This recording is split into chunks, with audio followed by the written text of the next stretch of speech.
Go back to Lawrence Smith, who joins us now from Spencer County, Bloomfield Road out there in Spencer County, where he has been reporting tonight. That was also an area that had been hit, although not quite as bad, we think, as North Bullitt County. Lawrence, what do you know about the damage there? Well, fortunately, unlike Bullitt County, most of the damage here in Spencer County was confined to a strip along Bloomfield Road here in rural Spencer County. We have some video we shot earlier, just a quarter-mile up the road. If we can take a look at that right now, you can see some of the damage that we saw a few minutes ago. Now, what you see in the foreground there is the frame of a trailer that was thrown about 1,000 yards and deposited in the middle of Bloomfield Road. There you see the fire truck inching past there. Believe it or not, that's a trailer frame. There you see some twisted debris and trees, and again, that trailer frame along Bloomfield Road there. That trailer, we understand that there was nobody in the trailer at the time. There are some damaged contents of that trailer along a fence there, just a few hundred feet away. As I was saying, it appears we're told that there was no one home. There was no one inside. If we can come back alive now here in Spencer County, there was no one inside that trailer at the time, and we understand that the people who did live there were not injured. Of course, there was no one home, and they have now found some place to stay. With me now again is Nathan Nation, who is Assistant Fire Chief here in Spencer County, and let's review some of what we know as far as the damage here in Spencer County. Fortunately, it seems confined to this area along Bloomfield Road. Yes, that is correct. The area that we've covered, our fire department has covered, it seems that the most heavy damage in Spencer County, to my knowledge at this time, has been the Bloomfield Road area, and we suffered some slight damage around the Taylorsville Lake area, the Sellers Trace Marina. But yes, we've been very fortunate as far as damage here in Spencer County. As we walked along Bloomfield Road here, we did see some wires down across the road and some damage to houses up here as well. Yes, sir.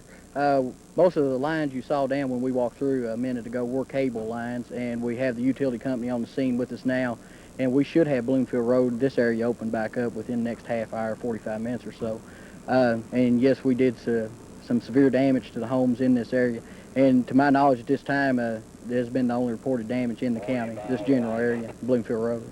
And we are fortunate in that there apparently are no serious injuries, perhaps no injuries at all from this storm, which is very fortunate considering the damage we saw. Yes, very fortunate. I've talked to the company officers I have on scene here, and we have run across no injured persons. Also been in touch with our dispatch center, and I have heard no comments of anyone being injured or hurt due to the storm. We've been very fortunate here in Spencer County. Now, we also talked to the county judge as he drove by, and he's been surveying the damage, and he said there is extensive damage along Bloomfield Road here. But as far as he knows, everybody who needs a place to stay has found one. So there's no formal shelter set up here in Spencer County as of yet, although he did tell us to pass along, if anybody needs shelter, they can go to the dispatch center at the Spencer County Courthouse, and they will find shelter for you. But right now, there is no formal shelter set up here, but there are accommodations for people who do need help here in Spencer County, provided by the county and by Red Cross. Again, this is a rural area, and fortunately, because it is away from downtown Taylorsville by about 2 or 3 miles, the damage is not widespread and extensive as it is in the Pioneer Village, Bullitt County area, but for those folks who are hit here, it is bad enough. Earlier, I talked to a woman who said she saw 4 funnel clouds behind her house and pass over. She received just minor damage, but if you ask folks around here, there's no doubt in their minds, at least, that a twister did hit this area, and judging from some of the patterns we saw in the damaged trees along here, the twisted pattern, that would also verify that. But again, fortunately, here in Spencer County, no one injured, and the damage is extensive along Bloomfield Road here, but not widespread in Spencer County. Back to you in Louisville. Lawrence, thank you very much, and we do have a reminder from the officials in Bullitt County. Please stay off your cell phones. Do not call Bullitt County on a cell phone. Do not use a cell phone if you're in Bullitt County. They're jamming up the lines, and they need those for a lot of emergency help.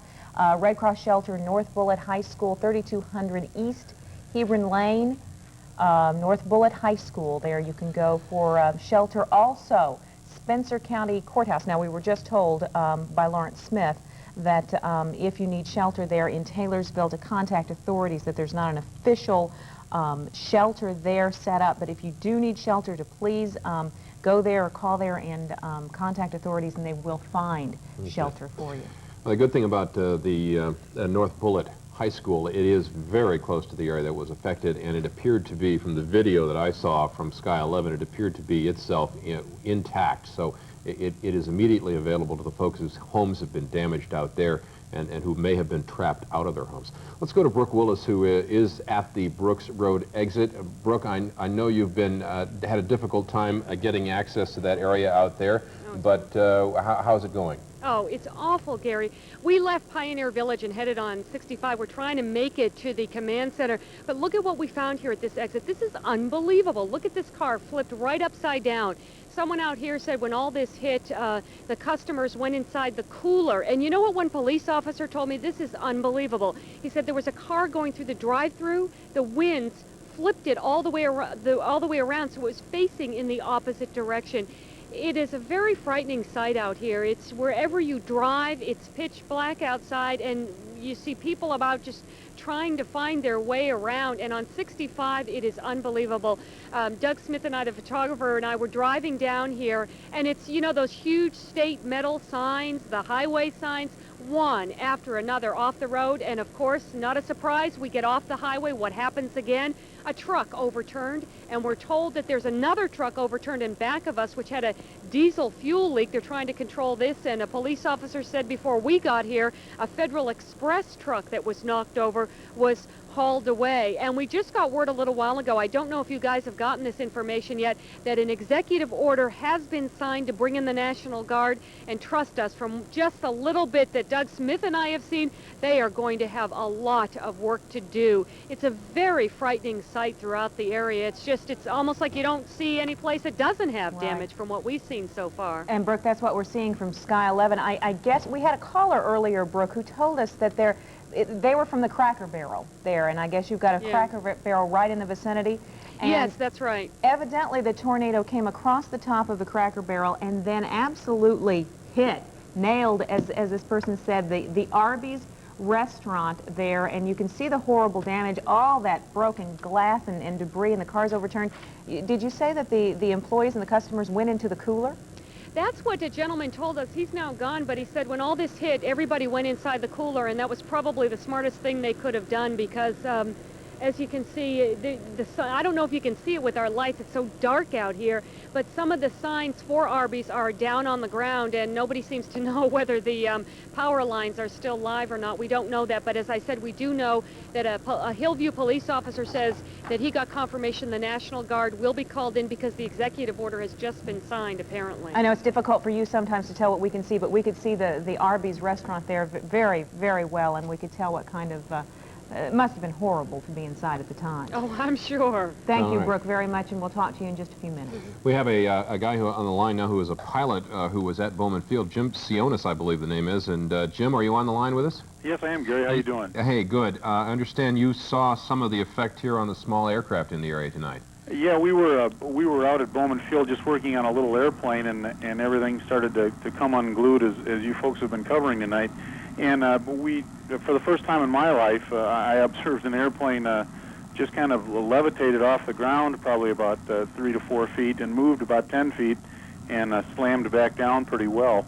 The other side was another aircraft had gone ahead in one of the tie downs.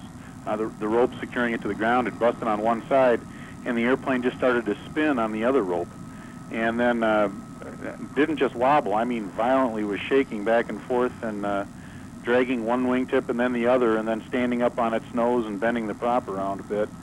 And lots of trees had their tops taken off right around the old control tower area. Yeah. There's a bit of bent up metal out at the Bowman Field tonight. Yeah. What do you estimate the damage? How many airplanes and so forth? I would say there's around a half a dozen airplanes that did come undone, partially or completely, and have some damage. And I think unfortunately some of the damage looked to be unrepairable. All right. Now, Jim, did you see funnel clouds associated with this, or did it just seem to be high winds? Well, I saw what was either like a wall cloud or a roll cloud that just seemed to just roll across, and as everything kind of got the doom and gloom, and then a real nice ceiling just a little bit lower than the thunderstorms themselves formed real well, very well defined, and just seemed to develop. And I really couldn't see any cyclonic or any certain spinning to it, but I mean, very well defined, and obviously something that wasn't to be played with. And that's when everybody went inside under the stairs. All right, thank you very much.